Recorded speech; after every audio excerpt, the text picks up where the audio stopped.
안녕하세요, 수험생 여러분. 지금 돌아간다면 아직 늦지 않았습니다. 지금부터 올바른 길, 올바른 방법을 여러분들에게 제시하고 함께 1등을 목표로 달려갈 메소드의 오명석입니다. 반갑습니다. 네, 이전까지는 OMS 컨설팅이라는 이름의 카페로 저를 아마 만나셨을 텐데요. 오늘부터 새롭게 메소드라는 이름으로 카페가 바뀌었습니다. 이 메소드는요, 저희가 매스라는 수학과 메소드라는 방법 두 가지 단어를 합성해서 만들었습니다. 즉, 수학의 방법을 알려드리겠다, 수학의 길을 알려드리겠다라는 저희가 야심찬 계획으로 새롭게 만든 이름이고요. 저희가 물론 수학이라는 컨텐츠를 가지고 중점적으로 얘기를 나누긴 하겠지만 수학 외에도 공부 방법, 공부를 어떻게 해야 될 것인지에 대한 부분도 함께 얘기를 나누면서 수험생 여러분들이 어떻게 수험생활을 해야 되는지에 대해서 조목조목 하나씩 알려드리도록 하겠습니다.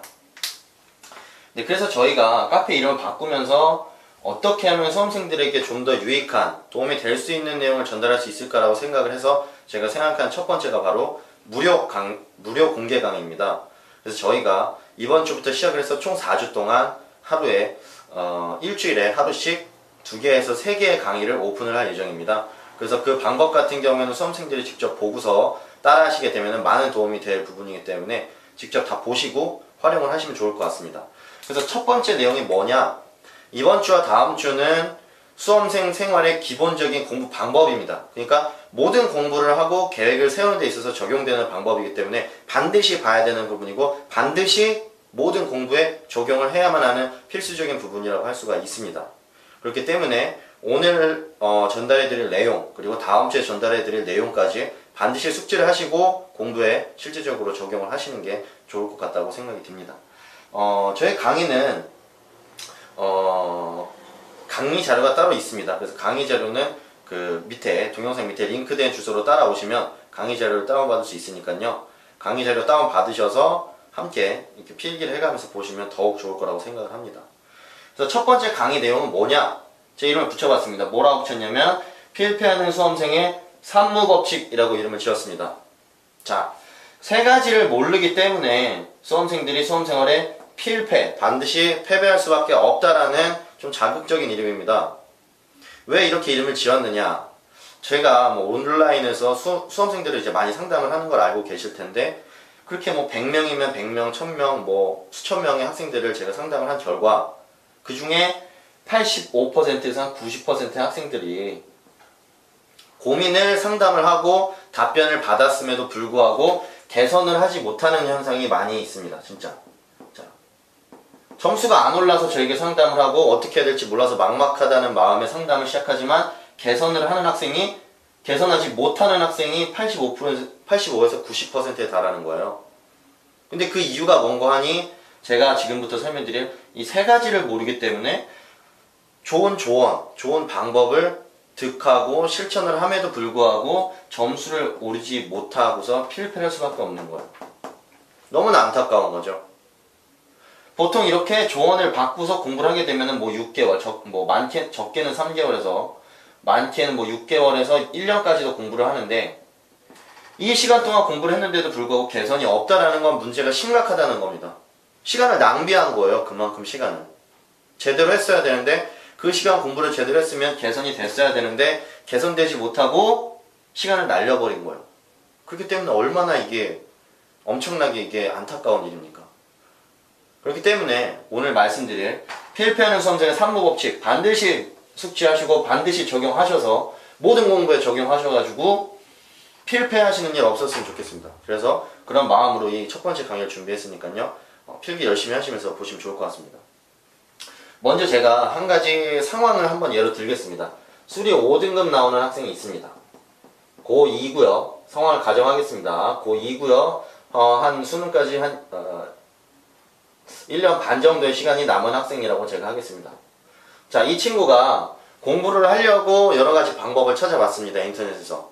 인터넷 찾아보니까 정석도 풀고 자이스토리라는 기출문집도 풀고 뭐 인강도 들으면 좋고 막 숱한 방법들이 많이 있었어요. 그래서 막 고민을 하다가 어떤 걸 하지 고민을 하다가 학교에 가서 공부 잘하는 친구, 수리 1등급 맞는 친구가 있었어요. 수리 1등급 맞는 반 친구, 뭐 얘는 쭉 1등이었어요. 쭉 1등급이었어요. 쭉 1등급. 뭐 계속 1등급이었으니까 뭐 이 친구는 독보적인 존재겠죠. 이 친구가 하는 방법을 따라 보니까 인터넷에서 말했던 공부 방법들이랑 좀 비슷한 게 많이 있는 거예요. 그래서 생각을 한 게 뭐냐면 정석을 보자. 두세 번 정도 뭐 보는 게 좋겠다. 그리고 기출을 좀 풀어보자. 기출을 풀고 뭐 자이스토리라던가 아니면 뭐 여러 가지 문제집이 있겠죠. 아니면 인터넷에서 직접 다운을 받아서 풀 수도 있겠고. 자, 다시 지우겠습니다. 수리 1등급 하면 받은 친구를 보고 따라하는 방법입니다. 그리고 따로 문제집도 2번 정도를 풀고 있었대요. 문제집도 한 2~3번 정도. 뭐 요즘 잘 나가는 뭐 센이라던가 아니면 뭐 숨막힘 라우데 뭐 여러 가지 문제집 있을 텐데 그런 문제집 중에 뭐 한 2~3번 정도를 고르고 EBS도 보고 인강도 하나를 봤어요. 아, 이렇게 하면 되겠구나. 나도 1년 반 정도 남은 시점에서 이렇게 생각을 한 거예요. 이 친구가 5등급 받는 친구가 물론 목표는 1등급이겠죠. 그래서 어떻게 할까 보니까 이제 이 친구가 하루에 2시간씩 해야겠다라고 이제 마음을 먹고 공부를 시작하는 거예요. 하루에 2시간씩 정석도 보고 기출도 풀고 문제집도 풀고 EBS도 보고 인강도 보면서 하루에 2시간씩 주말에는 뭐 한 4시간까지 공부를 하자. 주말에는 주중에 이렇게 마음 먹고서 열심히 한 거예요. 자, 열심히 했습니다. 누가 보기에도 열심히 잘하는 것 같습니다. 근데 6개월이 지나고 난 뒤에 저한테 질문이 옵니다. 점수가 오르지 않습니다 라고 질문이 옵니다.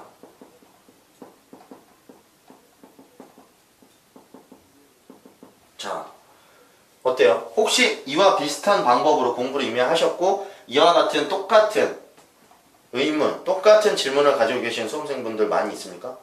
많이 있을 거라고 생각을 합니다. 실제로도 그러했고요. 자, 여기서 조언이 들어왔죠. 점수가 오르지 않는다고. 자, 과연 뭐가 문제일까요? 누가 봐도 열심히 하루에 2시간씩 정석, 기출, 문제집, EBS, 인강 열심히 보면서 공부를 한 거예요. 진짜 최선을 다해서. 주말에 4시간씩. 근데 점수가 오르지 않아요. 뭐가 문제일까요? 문제는 무엇일까? 문제가 대체 뭐야? 대체 이렇게 생각을 합니다. 그래서 학생이 선택하는 방법이 뭘까요? 여기서 학생은 새로운 방법을 선택을 하게 됩니다. 뭐냐? 부족해서 좀 더 하자. 방법을 더 해보자. 플러스 과외를 해보자. 아니면 문제집을 하나 더 풀어보자. 자, 이런 방법을 택하게 됩니다. 또는 무슨 방법을 택하느냐? more, 더 하는 거죠. 공부 시간이 부족해서일까? 공부 시간 3시간을 올리자. 수리 올인, 주말에 5시간, 6시간. 자, 이렇게 마음먹고 합니다. 그렇게 열심히 하니까 변화가 있었어요. 뭐 어떻게 됐느냐? 4등급 나오는 거야. 4등급. 3개월 정도 더 했더니 4등급이 나왔어. 만족스럽나요?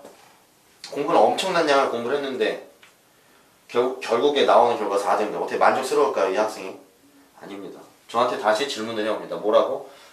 선생님, 점수가 오르지 않아요. 라고 질문을 또다시 해옵니다.